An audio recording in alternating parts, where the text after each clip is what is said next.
Finally the wait is over. Apple iPhone 14 సిరీస్ని అఫీషియల్గా నిన్న రాత్రి అనౌన్స్ చేయడం అయితే జరిగింది. అండ్ దీంతో పాటు ప్యారలల్గా యాపిల్ వాచ్ని అలాగే యాపిల్ ఎయిర్పాడ్స్ ప్రోలో సెకండ్ జనరేషన్ని కూడా అఫీషియల్గా లాంచ్ చేయడం అయితే జరిగింది. సో వీటన్నిటికీ సంబంధించినటువంటి ఇన్ఫర్మేషన్ అంతా కూడా అంటే ఎగ్జిస్టింగ్ ఉన్నటువంటి ఐఫోన్స్కి ఇక్కడ మనం ఏం అప్గ్రేడ్స్ చూడబోతున్నాం అనే దాని గురించి ఈ వీడియోలో మీతో నేను డిస్కస్ చేయబోతున్నాను. వీడియోని అయితే ఇప్పుడే లైక్ చేయండి. ఇంకా ఇలాంటి అమేజింగ్ టెక్ కంటెంట్ కోసం మన ఛానల్ని సబ్స్క్రైబ్ చేసుకోండి. Hi, this is Vasu again signing in.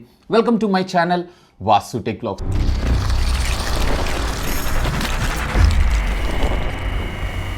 First of all వీళ్ళు ఈసారి 14 లైనప్ సిరీస్లో ప్రో సిరీస్ని అలాగే నాన్ ప్రో సిరీస్ రెండింటిని కూడా అఫీషియల్గా లాంచ్ చేశారు. యాజ్ యూజువల్ ఎవ్రీ ఇయర్ జరిగేటట్టే. కాకపోతే ఇక్కడ కొంచెం ట్విస్ట్ ఏంటి అంటే నాన్ ప్రో వేరియంట్స్లో ఆల్రెడీ ఎగ్జిస్టింగ్ ఐఫోన్ 13 సిరీస్లో ఉండేటువంటి చిప్ సెట్ని వీళ్ళు తీసుకొని రావడం జరిగింది. అండ్ దీంట్లో మనకి ఐఫోన్ 14 అలాగే 14+ కూడా అఫీషియల్గా లాంచ్ చేశారు. అంటే నాన్ ప్రో సిరీస్లో 6.7 ఇంచెస్కి సంబంధించినటువంటి డిస్ప్లే అనమాట. అంటే బిగ్గర్ డిస్ప్లే అలాగే బిగ్గర్ బ్యాటరీ కావాలనుకుంటున్న వాళ్ళు ఈ ప్లస్ సిరీస్ని, లేదా నార్మల్ వాళ్ళు ఎవరైతే ఉన్నారో నార్మల్ యూసేజ్కి హ్యాండీగా ఉండాలనుకుంటున్నారో అంటే 6.1 ఇంచెస్కి సంబంధించినటువంటి 14 మొబైల్ ఫోన్ అయితే పర్చేజ్ చేయొచ్చు.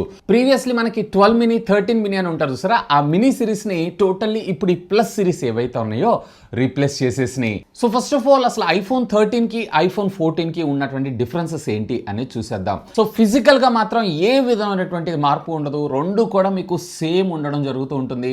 అలాగే దీంట్లో మనకి ప్రాసెసర్ కూడా సేమ్ 13లో A15 బయానిక్ చిప్ని ఇందులో కూడా తీసుకొని రావడం జరిగింది. బట్ వేర్ ఐఫోన్ 13 సిరీస్లో వచ్చేటప్పటికే మీకు 4 కోర్ జీపీ ఉంటే వేర్ యాపిల్ 14లో వచ్చేటప్పటికే మీకు 5 కోర్ జీపీ ఉంటుంది, అంతే తేడా. ఇక దీంతో పాటు ప్యారల్ గా ఈసారి 14 సిరీస్లో వీళ్ళు కొత్తగా ఇంట్రడ్యూస్ చేసినటువంటి శాటిలైట్ కమ్యూనికేషన్ టెక్నాలజీని అయితే ఇంట్రడ్యూస్ చేశారు. అంటే మనకి ఫోన్ సిగ్నల్ లేనప్పుడు, వైఫై అందుబాటులో లేనప్పుడు శాటిలైట్ ని కమ్యూనికేట్ చేస్తూ ఎమర్జెన్సీ SOS కాల్స్ లైక్ 911 యూఎస్లో అయితే, మన ఇండియాలో అయితే 112 కాల్ చేస్తాం లేదా డైల్ 100 కాల్ చేస్తాం చూసారా, అలాంటి సర్వీసెస్ని అయితే మనం ఇందులో యూస్ చేసుకోవచ్చు. దాన్ని 14 సిరీస్లో ఇంప్లిమెంట్ చేయడం జరిగింది. ఇక ఫ్రంట్ ఫేసింగ్ కెమెరాలో ఐఫోన్ 13లో మీకు 12 మెగాపిక్సెల్, ఇందులో కూడా మీకు 12 మెగాపిక్సెలే. బట్ ఇక్కడ ఆటో ఫోకస్తో పాటు ఇంప్రూవ్డ్ కెమెరా పెర్ఫార్మెన్స్ని అయితే మన ముందు తీసుకొచ్చారు. ఈవెన్ రేర్ కూడా అన్ని 12 మెగాపిక్సెల్కి సంబంధించినటువంటి సెన్సార్స్ని మన ముందు తీసుకొని రావడం జరిగింది. ఇంప్రూవ్డ్ అంటే కొంచెం బెటర్గా పెర్ఫార్మ్ చేస్తాయి, అంతేగాని పెద్ద మార్పు అయితే ఏముండదు. ఇక దీంట్లో మరొక అప్డేట్ విషయానికి వచ్చారు అన్నట్లయితే దీంట్లో మనకి క్రాష్ డిటెక్షన్ టెక్నాలజీని కూడా తీసుకొచ్చారు ఐఫోన్ 14 సిరీస్లో, వేరే 13 సిరీస్లో అయితే లేదు.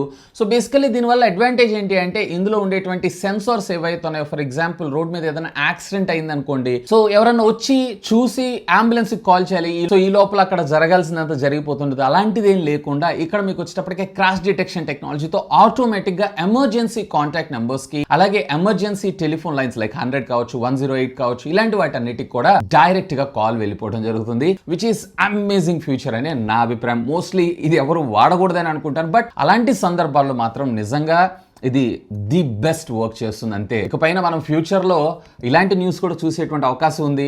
సో యాపిల్ ఆటోమేటిక్గా కాల్ చేసి 2 ప్రాణాలని లేదా 4 ప్రాణాలని కాపాడిందని చెప్పి. నిజంగా యాపిల్ వాచ్ ఐఫోన్స్లో అయితే మనం ఇది చూస్తూనే ఉంటాం, బట్ ఇది నెక్స్ట్ లెవెల్ అనే నా అభిప్రాయం. సో ఇక ఫైనల్గా దీంట్లో మరొక అప్గ్రేడ్ వచ్చేటప్పటికే బ్యాటరీ ప్రీవియస్ జనరేషన్ దానికన్నా అంటే ఐఫోన్ 13 దానికన్నా కానీ 14 సిరీస్లో మీకు ఒక 1 అవర్ బ్యాటరీ బ్యాకప్ ఎక్కువగా రావడం జరుగుతుంది. వేరే అక్కడ మీకు వచ్చేటప్పటికి సుమారుగా 19 అవర్స్ అయితే ఇందులో వచ్చేటప్పటికే 20 అవర్స్ దాకా రావడం జరుగుతుంది. ఇక రెస్ట్ ఆఫ్ ద ఫీచర్స్ అన్నీ కూడా మీకు సేమ్. అసలు బయటికి మీరు ఆ ఫోన్ కొనుక్కొని వెళ్ళినా కానీ ఇది 13 14 అని కనుక్కోవడం కూడా, ఇది 13 14 అని చెప్పి కనుక్కోవడం కూడా చాలా చాలా కష్టం.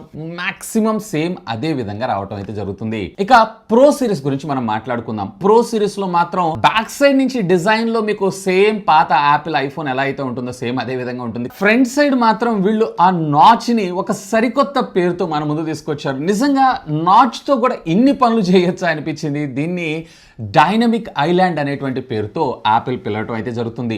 అంటే ఇది కొన్ని సందర్భాల్లో పిల్ షేప్గా, కొన్ని సందర్భాల్లో నార్మల్ క్యాపిటల్ ఐలాగా, అండ్ డిపెండ్స్ అపాన్ మీ మొబైల్ ఫోన్లో మీరు వాడుతున్నటువంటి అప్లికేషన్కి తగ్గట్టుగా ఆటోమేటిక్గా ఇది పెద్దగా చిన్నగా, నిజంగా అమేజింగ్. అక్కడ ఒక యానిమేషన్ క్యారెక్టర్ ఉందేమో అన్న ఫ్యూచర్ లెవెల్లో మనకి తీసుకొని రావడం జరిగింది. నాకైతే చాలా చాలా చాలా బాగా నచ్చింది ఈ ఫ్యూచర్ అయితే. ఇన్ఫ్యాక్ట్ అసలు నిజంగా అదొక హార్డ్వేర్ అలాగే సాఫ్ట్వేర్ రెండు కలిపితే అద్భుతాలు చేయొచ్చని చూసారా, సేమ్ అదే విధమైనటువంటి కాన్సెప్ట్తో మన ముందుకు వచ్చింది.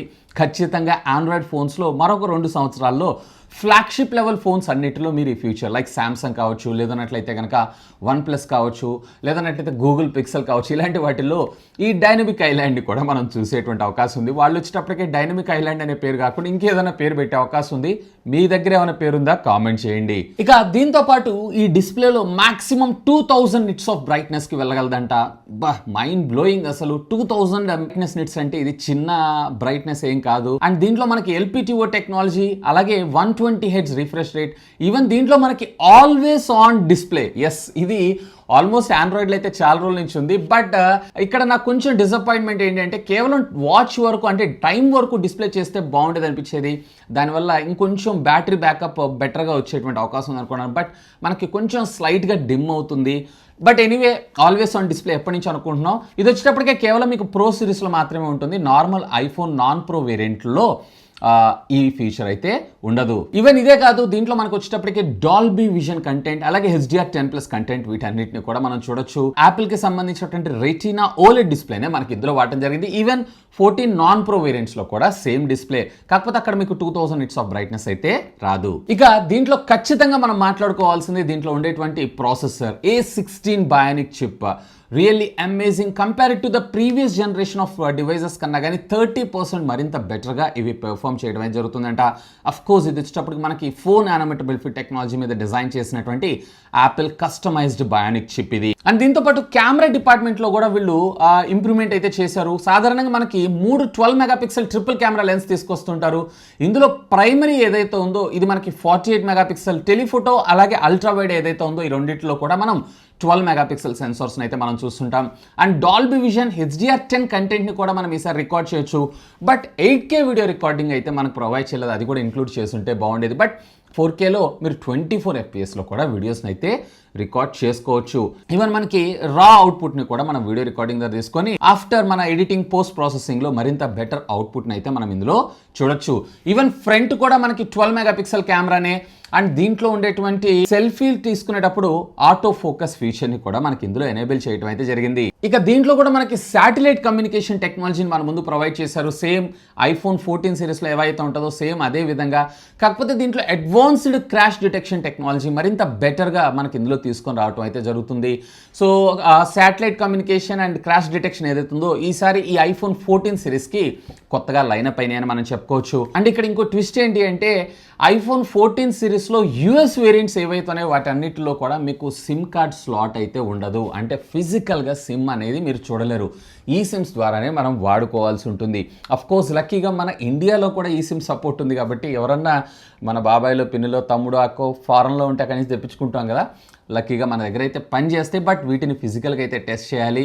మన ఇండియన్ వేరియంట్స్ ఏవైతే వీటిలో యాజ్ యూజువల్ ఒక ఫిజికల్ సిమ్ కార్డ్ అలాగే ఒకటి ఈ సిమ్ సపోర్ట్ ని తీసుకొని రావడం అయితే జరుగుతుంది. అండ్ ఇక అవైలబుల్ కలర్స్ విషయానికి వచ్చారు అన్నట్లయితే దీంట్లో మీకు ఐఫోన్ 14లో వచ్చేటప్పటికి టోటల్లీ 5 కలర్స్ లో ఇది దొరకడం జరుగుతుంది.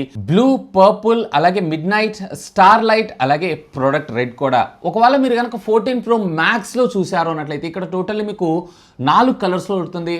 పర్పుల్ ఏదైతే ఉందో నాకు బాగా ఇంట్రెస్టింగ్ అనిపించింది, ఎందుకంటే కొత్త కలర్ కాబట్టి ఆబ్వియస్లీ.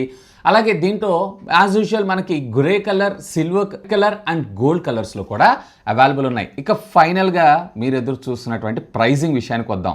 అన్ని కూడా మీకు 128GB వేరియంట్ బేస్ వేరియంట్ కింద తీసుకొని రావడం జరుగుతుంది. సో నేను బేస్ వేరియంట్ ప్రైజెస్ అయితే చెప్తున్నాను. ఇందులో మీకు ఐఫోన్ 14 వచ్చేటప్పటికి మన ఇండియాలో 79,900 రూపాయలు, ఐఫోన్ 14 ప్లస్ వచ్చేటప్పటికి 89,900 రూపాయలు, అలాగే ఐఫోన్ 14 Pro వచ్చేటప్పటికే 1,30,000 రూపాయలు, అలాగే ఐఫోన్ 14 Pro Max వచ్చేటప్పటికే 1,40,000 రూపాయలకి తీసుకొని రావడం జరిగింది. బట్ US ప్రైసింగ్తో పోలిస్తే $100 డాలర్స్ వేసుకున్న అక్కడ $1,099కి బేస్ వేరియంట్ లాంచ్ చేశారు 14 Pro Max.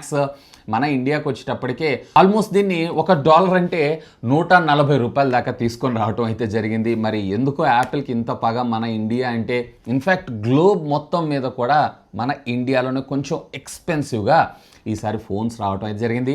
And HDFC bank కార్డ్ని యూజ్ చేశారు అన్నట్లయితే మీకు అప్ టు 6,000 రూపీస్ దాకా డిస్కౌంట్ దొరికేటువంటి అవకాశం అయితే ఉంది. సో ఎనీవే ఇవన్నీ కూడా రేపటి నుంచి ప్రీ ఆర్డర్స్లోకి అయితే వచ్చేస్తున్నాయి. అండ్ సెప్టెంబర్ 16వ తారీఖు ఎవరైతే ప్రీ ఆర్డర్ చేసుకుంటారో వాళ్ళందరూ ఈ డివైజెస్ని అయితే పొందొచ్చు. అడిగితే ఒకవేళ మీరు కనుక ఐఫోన్ 14 కొనాలని చూస్తున్నారు అన్నట్లయితే కనుక 13 ఏదైతే ఉందో ఇప్పుడు బిగ్ బిలియన్ డేస్ సేల్ సుమారుగా 60,000 రూపాయలు లేదా అంతకన్నా తక్కువకే వచ్చేటువంటి అవకాశం ఉంది. వెదర్ ఇది మంచి డీల్ అవుతుంది. వేరే ఇక్కడ మీరు సుమారుగా 80,000 రూపాయలు ఖర్చు పెట్టాలి. శాటిలైట్ కమ్యూనికేషన్ అలాగే క్రాష్ డిటెక్షన్ టెక్నాలజీ ఏవైతే ఉన్నాయో ఈ 2 టెక్నాలజీసే మన దగ్గర ఉండవు, అంటే 13లో ఉండవు. మిగతావన్నీ కూడా ఆల్మోస్ట్ ఫెమిలియర్గా మీకు రావటం అయితే జరుగుతుంది. ఆ తర్వాత ఐఫోన్ 14 ప్రో అలాగే 14 ప్రో మ్యాక్స్ ఏవైతే ఉన్నాయో ఆల్రెడీ ఒకవేళ మీరు కనుక ఐఫోన్ 13 ప్రో యూస్ చేస్తున్నారు అన్నట్లయితే ఇఫ్ నెసెసరీ అప్గ్రేడ్ అవ్వండి. బట్ ఇందులో కొన్ని రిఫ్రెషింగ్ ఫీచర్స్ అయితే ఉన్నాయి. ప్రైసింగ్ గురించి మీరే అనుకుంటున్నారు అండ్ మీరు ఏ డివైస్కి అప్గ్రేడ్ అవ్వాలనుకుంటున్నారు లెట్ మీ నో కింద ఉన్నటువంటి కామెంట్ సెక్షన్లో కామెంట్ చేయగలరు. That's all for today. This is Vasu signing off. Have a great day.